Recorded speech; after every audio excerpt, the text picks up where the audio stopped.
పవన్ పై కుట్ర. సూత్రధారులు ఎవరు, పాత్రధారులు ఎవరు? పాపం పాత్రధారులు బుక్ అయిపోతున్నారు. సూత్రధారులు పన్నుతున్న పన్నాగంలో పడి పాత్రధారులు చాలా ఎన్ని రకాలుగా అంటే అన్ని రకాలుగా బుక్ అయిపోతున్నారు. ఏ విధంగా అంటే గతంలో పిఠాపురంలో ఎప్పుడైతే ఆయన ఎమ్మెల్యే స్థానానికి పోటీ చేస్తున్నారు అని తెలిసిందో అక్కడి నుంచి మొదలైందనమాట ఈ కుట్రలు. ఎలాగా? పిఠాపురంలో ఆయన గెలవకూడదని కొన్ని కోట్ల రూపాయలను ఖర్చు చేశారు. కాకపోతే ఖర్చు కాస్త వాళ్ళకి ఎక్కువైందేమో కానీ పబ్లిసిటీ మాత్రం చాలా గొప్పగానే చేశారు. ఎవరికి పాజిటివ్గా?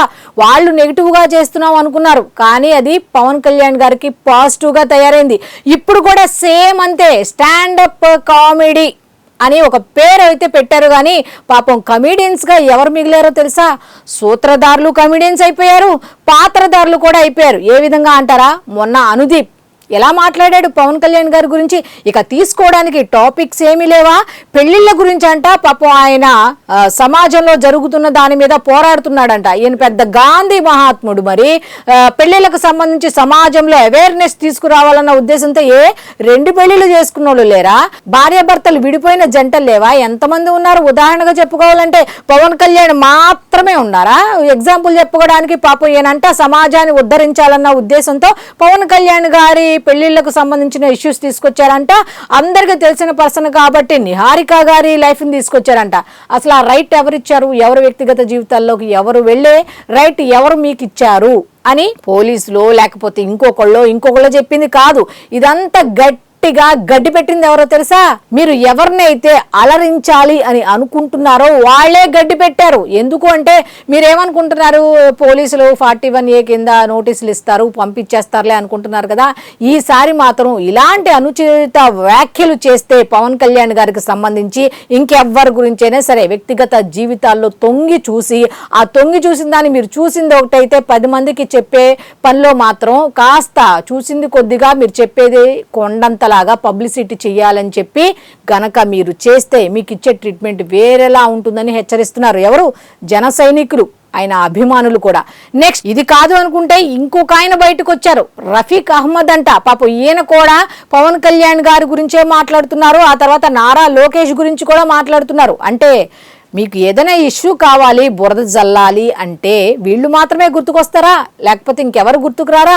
అంటే వీళ్ళ గురించి చెప్తే మాత్రమే జనం నవ్వుతారా? కాదు. వీళ్ళ గురించి చెప్పి మీరు పబ్లిసిటీ చేసుకోవాలని అనుకుంటున్నారు. కానీ ఒక రకంగా ఒక విషయం చెప్పాలంటే పబ్లిక్ అంతా మీ మీద దుమ్మెత్తి పోస్తున్నారు. ఎందుకంటే పని చేసుకుంటున్న వాళ్ళని పని చేసుకోనివ్వకుండా ఇటువంటి మీ సరదాల కోసం, మీ డబ్బు సంపాదన కోసం వాళ్ళ వ్యక్తిగత జీవితాలని కామెడీగా మార్చి నలుగురిలో మాట్లాడటం అనేది మీరు చదువుకున్నారు కదా, సభ్యత సంస్కారం అనేది లేదా ఆ మాత్రం అని అడుగుతున్నారు. అయితే ఇంకొక మాట ఏంటంటే సూత్రధారులు పాత్రధారులు అన్నాను కదా, పాపం ఎన్నికలప్పుడు ఏం చేశారు? వాళ్ళ సొంత నాయకులకి అలాగే సోషల్ మీడియాలో తిట్టిన వాళ్ళకి ఆ సోషల్ మీడియాలో ఆ తిట్టిన దాన్ని ప్రచారం చేయటానికి కొన్ని కోట్ల రూపాయలు ఖర్చు పెట్టారు. ఇప్పుడు పంతా మార్చేశారు మన సూత్రధారులు. ఆ సూత్రధారుల పేర్లు అయితే నేను చెప్పను, ఆల్రెడీ మీ అందరికి తెలుసు కాబట్టి. ఆ సూత్రధారులు ఏం చేశారు అంటే ఈవెంట్ ఆర్గనైజర్ని పట్టుకున్నారు, కోట్ల రూపాయలు ఖర్చు చేస్తున్నారు. ఎందుకంటే కమీడియన్స్ అనేసరికి ఇన్ఫ్లుయెన్సర్స్ కదా, వాళ్ళు చెప్తే ఇంకా 10 మందికి వెళుతుంది కదా అన్న ఉద్దేశంతో పాపం ఈవెంట్ ఆర్గనైజర్స్ని పట్టుకున్నారు. ఎందుకంటే పవన్ కళ్యాణ్ని ఏ విధంగా దెబ్బ కొట్టాలి అనే దాని మీద ఒక పుస్తకం రాశారంట. ఆ పుస్తకంలో ఇది ఒక పేజీ అనుకున్న వాళ్ళు అనుకుంటున్నారు. కానీ వాళ్ళు ఎన్ని పుస్తకాలు రాసినా, ఎన్ని పేజీలు ఆచరించి చూపినా కూడా ఏం ప్రయోజనం ఉండదు. ఎందుకంటే మీరు బురద చల్లితే అది పన్నీరు కిందే మారుతుంది. మీరు విమర్శలు చేస్తే ఆయనకి తెలియకుండానే పాజిటివ్గా వెళ్తుంది. ఎందుకంటే ఆయన వల్ల లబ్ధి పొందిన వాళ్ళందరూ కూడా పవన్ కళ్యాణ్ అంటే ఏమిటి అనేది ఖచ్చితంగా చెప్తున్నారు. కాబట్టి సూత్రధారులారా, మీరు అనవసరంగా డబ్బు ఖర్చు పెడుతున్నారు. పవన్ కళ్యాణ్ యొక్క మంచితనాన్ని పబ్లిసిటీ చేయటానికి మీరు తెలియకుండా తప్పు చేస్తున్నారు. ఆలోచించుకోండి. ఇంకో విషయం ఏంటంటే ఈ పాత్రధారులు డబ్బు కోసం సూత్రధారుల వలల్లో చిక్కి పాపం పోలీసుల చేతికి చిక్కుతున్నారు. ఆ తర్వాత మీరు సభ్య సమావేశంలో ఈవెంట్లు చేసుకోవడానికి కూడా వెళ్ళే ఛాన్స్ ఉండకపోవచ్చేమో.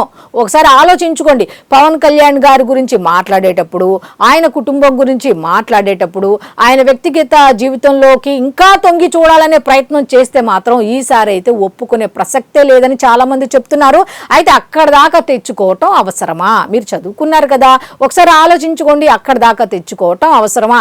ఇది సూత్రధారులు ఎవరో తెలుసు, పాత్రధారులు ఎవరో తెలుసు. కాబట్టి ఇలాంటి పిచ్చి పిచ్చి కామెడీలను మీరు అనవసరంగా మాట్లాడి మీ లైఫ్ను సీరియస్గా చేసుకోకండి. మీరు కమెడియన్స్ కదా. కామెడీ అంటే ఎట్లా ఉండాలంటే 10 మంది దాన్ని మీరు చెప్పే ప్రతి మాటకి ఎట్లా ఉండాలి అంటే, గతంలో శివాజీ చేశారు, ఎట్లా చేశారు? ఈ విధంగా చేశారు. ఆ వ్యక్తిగత జీవితాల్లోకి ఏం తొంగి చూడలా. వాళ్ళ వాయిస్ని ఇమిటేట్ చేశారు, వాళ్ళు చేసే చర్యల్ని ఇట్లా కొంచెం కామెడీగా చెప్పారు. కానీ మీ అంత దారుణంగా వ్యక్తిగతంగా విమర్శించారా? వ్యక్తిగత జీవితాల్లోకి వెళ్ళారా? కామెడీ అంటే 10 మంది ఆ టైంకి ఆస్వాదించి వదిలేసేలా ఉండాలి, కానీ దాని గురించి చర్చించుకునేటట్టుగా అయితే ఉండకూడదు.